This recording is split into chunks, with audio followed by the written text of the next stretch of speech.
Je m'appelle Patricia et je parlerai ici au nom de Hildegard Schneider, directrice de World Wide Wings.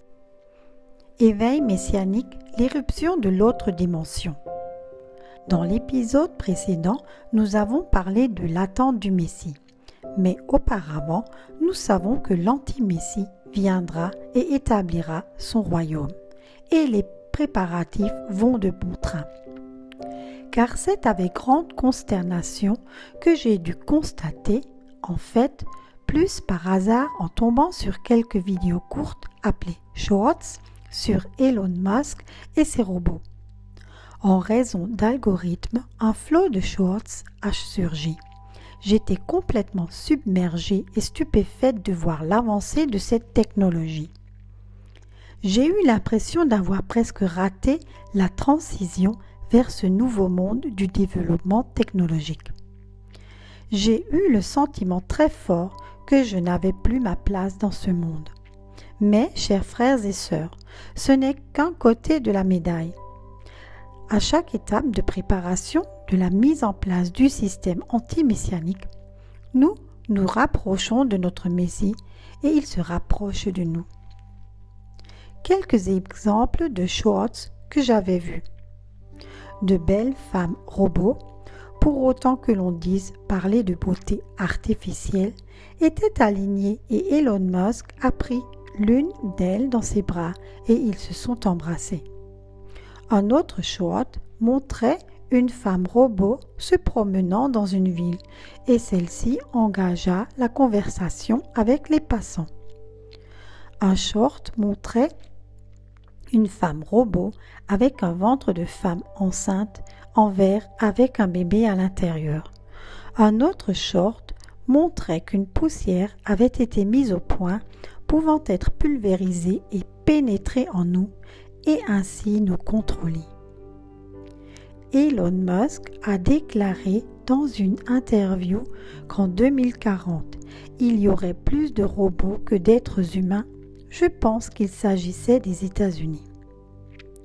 Il a également déclaré « We are summoning the demon ». Nous invoquons les démons. Selon la pensée biblique, Elohim nous a créés à son image. Nous constatons que ces imitations, et c'est exactement ce que son adversaire sait faire, l'imitation. Et quelque chose d'autre apparaît clairement, à savoir que la séduction qui se produit maintenant se déroule selon le blueprint biblique. Nous lisons à ce sujet. Genèse 3, verset 6. La femme vit que l'arbre était bon pour la nourriture, qu'il était un plaisir pour les yeux, et que l'arbre était désirable pour donner de l'intelligence. Elle prit de son fruit et en mangea, et elle en donna aussi à son mari avec elle, et il mangea. La femme, Ève, vit que l'arbre était bon pour la nourriture, qu'il était un plaisir pour les yeux et qu'il était désirable pour donner de l'intelligence. Tout semblait parfait et c'était exactement là où résidait cette séduction quasi invisible. Ève ne voyait rien de mal dans l'arbre et le fruit, et c'est pour cette raison qu'elle est tombée dans le piège. Faisons maintenant le lien avec aujourd'hui. L'actuel président américain fait tant de bien, ce qui correspond aussi aux enseignements d'Élohim. Il n'y a désormais plus que deux sexes, ce qui est biblique. Les frontières sont rendues étanches. C'est ainsi qu'Élohim a fixé des limites en créant les nations, en aidant Israël. La dernière proposition d'achat ou de reprise de Gaza par les États-Unis crée une solution à deux États, Israël, Gaza, États-Unis. Selon la Torah, la terre d'Israël ne peut pas être vendue, car elle est la terre d'Élohim, ce qui constitue une désobéissance à la parole de Yahweh. Et pourtant, il s'agira d'un accomplissement de la prophétie biblique comme cela a déjà été prédit dans Zacharie 9, versets 5 et 6. Le roi disparaîtra de Gaza et Ashkelon sera inhabité. Et des gens mélangés habiteront Ashdod. Le mot hébreu pour peuple mixte est mamzer et signifie exactement cela, c'est-à-dire pas de juifs. Mais c'est un autre sujet. Gardons le don de discernement mental qui permettra de reconnaître la séduction dans tout ce bien. Lors de l'investiture, Donald Trump s'est entouré de tous les géants de la technologie. Dans la rangée derrière lui et même devant les membres du Congrès se trouvaient entre autres Mark Zuckerberg de Facebook, Jeff Bezos d'Amazon et bien sûr Elon Musk. Il est prévu d'investir 500 milliards en 4 ans dans le projet Stargate, le plus grand projet d'intelligence artificielle au monde, ce qui lance une course avec la Chine. Masayoshi Son a promis à Donald Trump d'investir 500 milliards de dollars.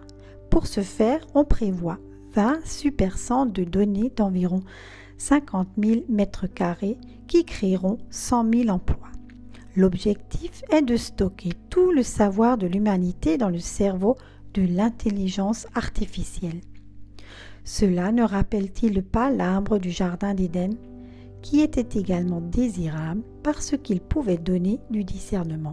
Un autre objectif sera de créer des bébés concepteurs, mais aussi de créer une vie éternelle en téléchargeant son cerveau et sa conscience dans un super ordinateur, puis en les redescendant dans un cyberborg. Un cyberborg est un être hybride entre un organisme biologique et une machine. Lorsque l'on meurt, on continue à vivre dans ce robot. Cette course qui vient de commencer est infiniment plus dangereuse que tout ce qui a précédé, car l'humanité en sera affectée dans tous les domaines. Des centaines de millions d'emplois seront perdus.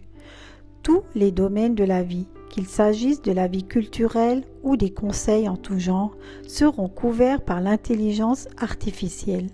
Et bien sûr, les gens s'occuperont de moins en moins eux-mêmes des choses de la vie, ils laisseront l'intelligence artificielle s'en occuper.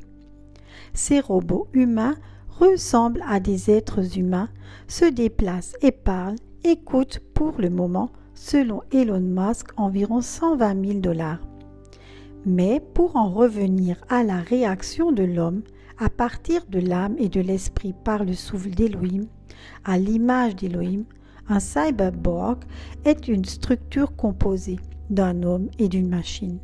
Homme et machine, cela rappelle le dernier empire représenté par la statue de Nabuchodonosor. Les pieds étaient faits de fer et d'argile.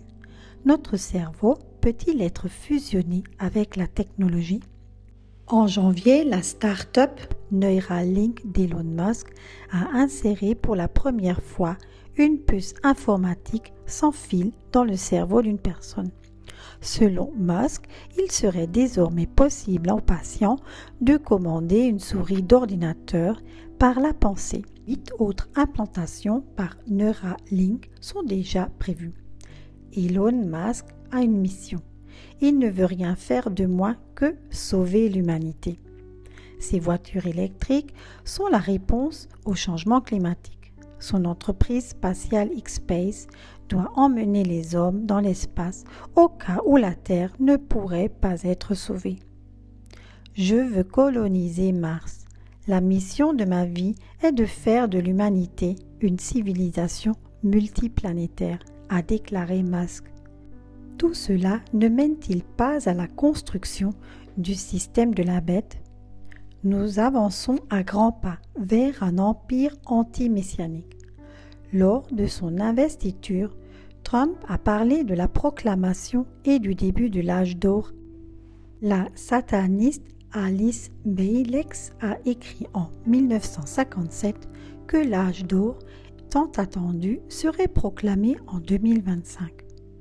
Tous les domaines occultes parlent de l'arrivée de l'âge d'or. Et maintenant, il y a effectivement des pasteurs qui distribuent des dépliants dans leurs églises avec l'idée de l'âge d'or. Avec cette intelligence artificielle, une fausse divinité est créée, selon Scott Galloway, professeur de marketing à l'Université de New York et critique de Musk. ce dernier souffre d'un complexe de Dieu. La société ne l'accepte que trop volontiers. Nous ne cherchons plus la religion pour combler un vide. Au lieu de cela, nous regardons les grands inventeurs, car la technologie est, de tout ce que nous avons, la plus proche de la religion.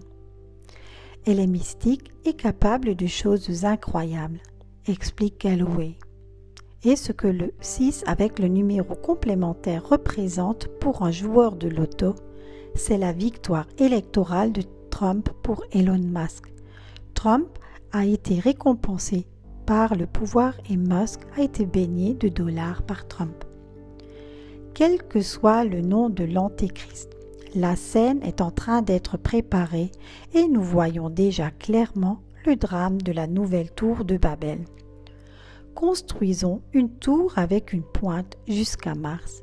C'est ainsi que nous nous ferons un nom. Ils se dirent l'un à l'autre, allons, façonnons des briques d'argile et cuisons-les en briques. Ainsi les briques cuites leur servaient de pierre et le poids de terre de mortier. Puis, dans le langage moderne de notre époque, allons, façonnons des cyborgs, des êtres hybrides faits d'un organisme biologique et d'une machine. Nous nous dirigeons vers l'anti-messie et, à la fin, nous serons confrontés à sa face. Comme le peuple d'Israël, lors de l'Exode, fut confronté face au Pharaon. Yahweh a orienté son peuple dans le désert afin qu'il se retrouve face à face. Dans quel but? Il devait vaincre l'esprit du Pharaon, et c'est ce qui nous attendra. Et ne croyez pas qu'un carrosse de feu viendra vous chercher avant. En Yeshua, nous pouvons vaincre et partir pour le plus grand exode durant 3 ans et demi, ou laisser notre vie pour lui. Nous ne sommes pas découragés, mais tout au contraire, nous continuons à avancer avec courage. Soyez tous richement bénis. Chères sœurs et chers frères, si grâce à nos vidéos vous avez reçu une bénédiction, c'est de bon cœur que nous accepterions, si cela vous est possible, un don ou un don mensuel afin que nous puissions par ce biais poursuivre cette démarche sincère. Vous trouverez ci-dessous nos coordonnées bancaires, IBAN et BIC. Veuillez indiquer Éveil Messianique dans l'énoncé du virement. Un grand merci et likez avec votre abonnement. Soyez tous richement bénis.